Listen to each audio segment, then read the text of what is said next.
প্রভাষক হিসাব বিজ্ঞান বঙ্গবন্ধু মহিলা কলেজ মংলা বাগেরহাট। প্রিয় একাদশ শ্রেণীর শিক্ষার্থীবৃন্দ, তোমরা জানো করোনা মহামারীর কারণে সমস্ত শিক্ষা প্রতিষ্ঠান বন্ধ। তোমরা আজ স্কুল ছেড়ে কলেজে পদার্পণ করেছো। তোমাদেরকে ফুলের শুভেচ্ছা জানিয়ে স্বাগত জানানো প্রয়োজন ছিল, কিন্তু কলেজ বন্ধ থাকায় সেটা সম্ভব হচ্ছে না। তাই অনলাইনে ক্লাসের মাধ্যমে তোমাদেরকে স্বাগত জানাই।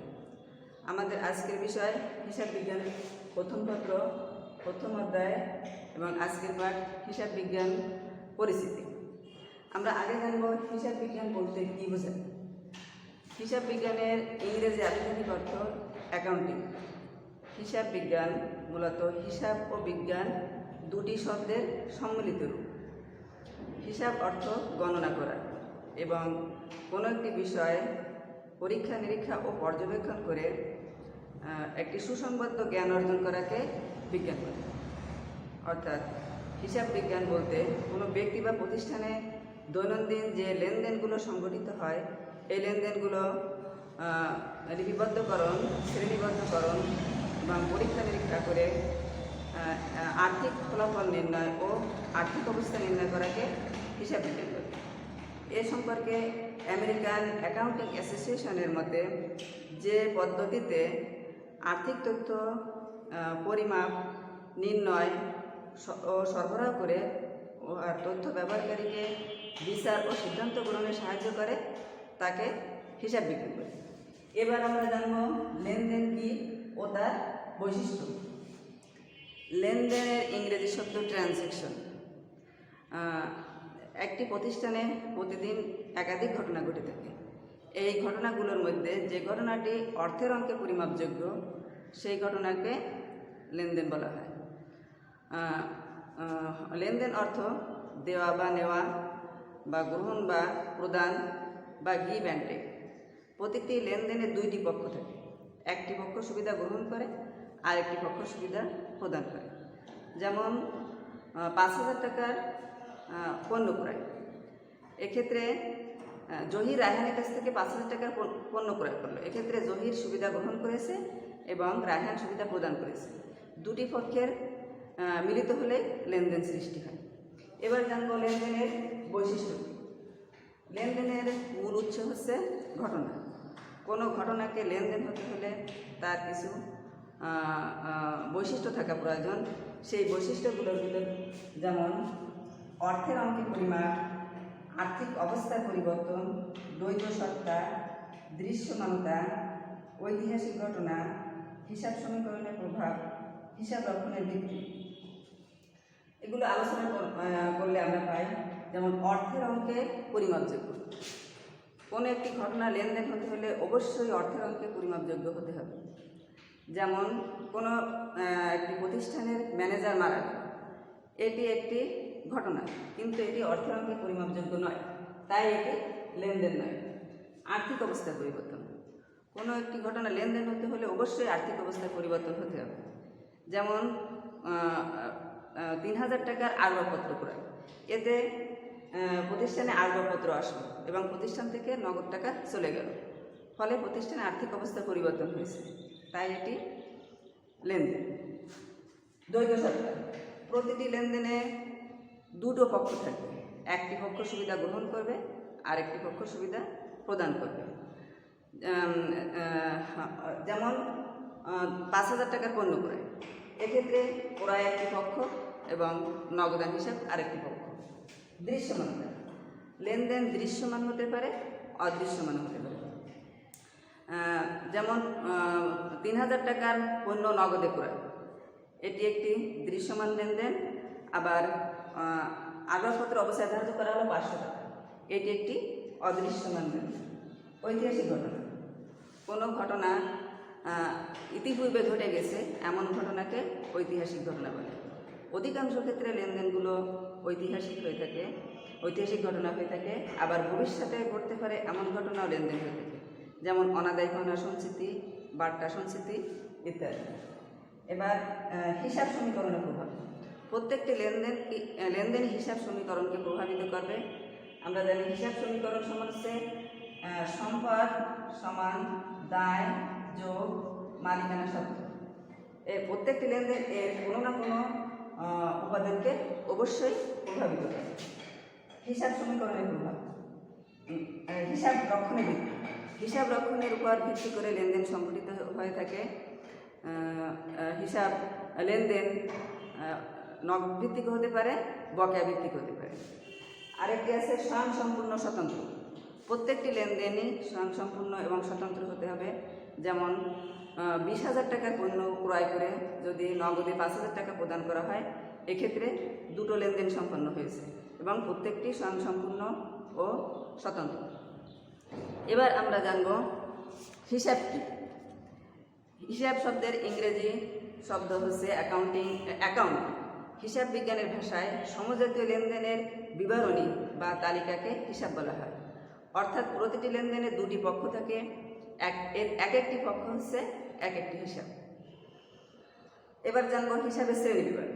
হিসাবের শ্রেণী বিভাগ প্রধানত দুটি পদ্ধতিতে ভাগ করা হয়। এক হচ্ছে প্রচলিত বা আধুনিক সনাতন পদ্ধতি, আরেকটি হচ্ছে আধুনিক বা সমীকরণ পদ্ধতি। প্রচলিত পদ্ধতিতে হিসাবকে আবার দুই ভাগে ভাগ করা হয়, ব্যক্তিবাচক হিসাব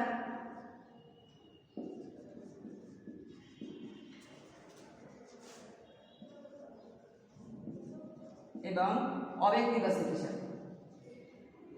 কোনো প্রতিষ্ঠানের ব্যক্তি সম্পর্কিত যে হিসাব তাকে ব্যক্তিবাচক হিসাব বলে এবং প্রতিষ্ঠানের ব্যক্তির সাথে সম্পর্কযুক্ত নয় এমন হিসাবকে অব্যক্তিবাচক হিসাব বলা হয়। অব্যক্তিবাচক হিসাবকে আবার দুই ভাগে ভাগ করা যায়, সম্পত্তিবাচক হিসাব এবং নামিক হিসাব। প্রতিষ্ঠানের সম্পদ সম্পর্কিত যে হিসাব তাকে সম্পত্তিবাচক হিসাব বলে, যেমন আসবাবপত্র হিসাব, কলকবজা হিসাব, নগদান হিসাব ইত্যাদি। আর নামিক হিসাব হচ্ছে প্রতিষ্ঠানে আয় ব্যয়ের সাথে সম্পর্কযুক্ত যে হিসাব তাকে নামিক হিসাব বলে, যেমন বিনিয়োগের সুদ, বাট্টা প্রাপ্তি, কমিশন প্রাপ্তি ইত্যাদি। আর ব্যয়ের আওতায় পড়ে হচ্ছে বেতন, মজুরি, কমিশন প্রদান, বাট্টা প্রদান ইত্যাদি। এবার আমরা জানব আধুনিক পদ্ধতি বা সমীকরণ পদ্ধতিতে হিসাবে শ্রেণী। আধুনিক পদ্ধতি বা সমীকরণ পদ্ধতিতে হিসাবকে 5 ভাগে ভাগ করা হয়, যথা সম্পদ হিসাব, দায় হিসাব, মালিকানা সত্ত্ব হিসাব, আয় হিসাব ও ব্যয় হিসাব। এবার এগুলো আমরা আলোচনা করব। সম্পদ হিসাব কি? প্রতিষ্ঠানে মালিকানাধীন বিভিন্ন সম্পদ সমূহ পৃথক পৃথক শিরোনামে যে হিসাব রাখা হয় তাকে সম্পদ হিসাব বলে, যেমন আসবাবপত্র হিসাব, কলকবজা হিসাব, নগদান হিসাব ইত্যাদি। দায় হিসাব, প্রতিষ্ঠানে বিভিন্ন প্রকার দায় সম্পর্কিত যে হিসাব পৃথক পৃথক শিরোনামে রাখা হয় তাকে দায় হিসাব বলে, যেমন প্রদেয় হিসাব, ঋণ হিসাব, বকেয়া বেতন হিসাব ইত্যাদি। মালিকানা সত্ত্ব হিসাব, প্রতিষ্ঠানের সম্পদের উপর মালিকের যে দাবি বা অধিকার তাকে মালিকানা সত্ত্ব বলে, যেমন প্রতিষ্ঠান থেকে নগদ টাকা উত্তোলন, অতিরিক্ত মূলধন আনান ইত্যাদি এই হিসাবের আওতায় আসে। আয় হিসাব, প্রতিষ্ঠানে বিভিন্ন প্রকার আয় শ্রেণীবিন্যাস করে যে হিসাব রাখা হয় তাকে আয় হিসাব বলে, যেমন সুদ প্রাপ্তি হিসাব, বাট্টা প্রাপ্তি হিসাব, কমিশন প্রাপ্তি হিসাব। ব্যয় হিসাব, প্রতিষ্ঠানে বিভিন্ন প্রকার ব্যয় শ্রেণীবিন্যাস করে পৃথক পৃথকভাবে যে হিসাব রাখা হয় তাকে ব্যয় হিসাব বলা হয়, যেমন মজুরি হিসাব, বেতন হিসাব ইত্যাদি। এবার আমরা জানবো বিভিন্ন শ্রেণীর হিসাবের ডেবিট ক্রেডিট নির্ণয়। যেমন সম্পদের ক্ষেত্রে আমরা জানি সম্পদ বৃদ্ধি পেলে হয় ডেবিট, সম্পদ হ্রাস পেলে হয় ক্রেডিট। দায়ের ক্ষেত্রে দায় বৃদ্ধি পেলে হয় ক্রেডিট এবং হ্রাস পেলে হয় ডেবিট। মালিকানা সত্ত্বের ক্ষেত্রে বৃদ্ধি পেলে হয় ক্রেডিট আর হ্রাস পেলে হয় ডেবিট। আয়ের ক্ষেত্রে আয় বৃদ্ধি পেলে হয় ক্রেডিট এবং হ্রাস পেলে হয় ডেবিট। ব্যয়ের ক্ষেত্রে ব্যয় বৃদ্ধি পেলে ডেবিট এবং হ্রাস পেলে ক্রেডিট। অর্থাৎ সম্পদ এবং ব্যয় বৃদ্ধি পেলে ডেবিট হবে এবং হ্রাস পেলে ক্রেডিট হবে। আর দায়, মালিকানা সত্ত্ব এবং আয়ের ক্ষেত্রে বৃদ্ধি পেলে ক্রেডিট হবে এবং হ্রাস পেলে ক্রেডিট হবে। এই ভিত্তিতে আমাদের হিসাব সমীকরণ নির্ণয় করতে হয়। এর আমরা জানি যে হিসাব সমীকরণ সমান এ সমান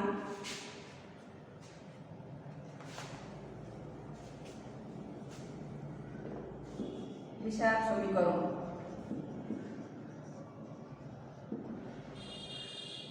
হিসাব সমীকরণ হচ্ছে এ সমান এন প্লাস ও ই। এখানে এ হচ্ছে অ্যাসেটস বা সম্পদ, এন হচ্ছে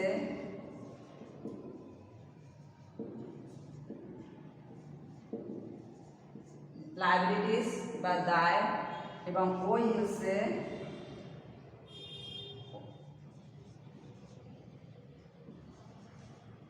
ওনার্স ইকুইটি বা মালিকানা সত্ত্ব।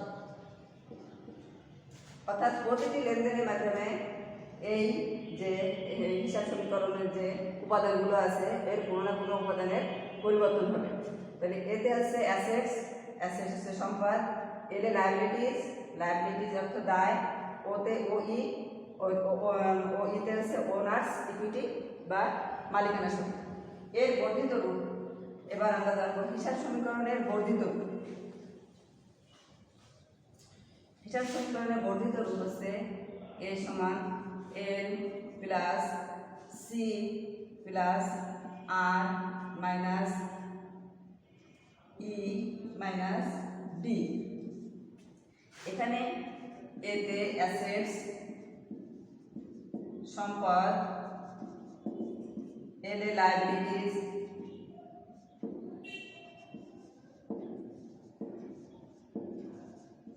দায়, সিতে ক্যাপিটাল,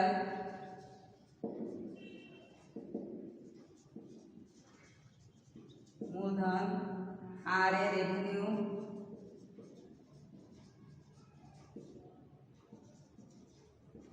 আর ইতে এক্সপেন্সেস,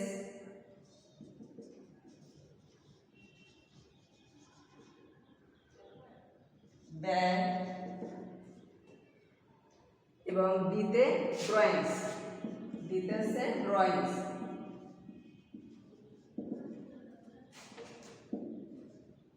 উত্তর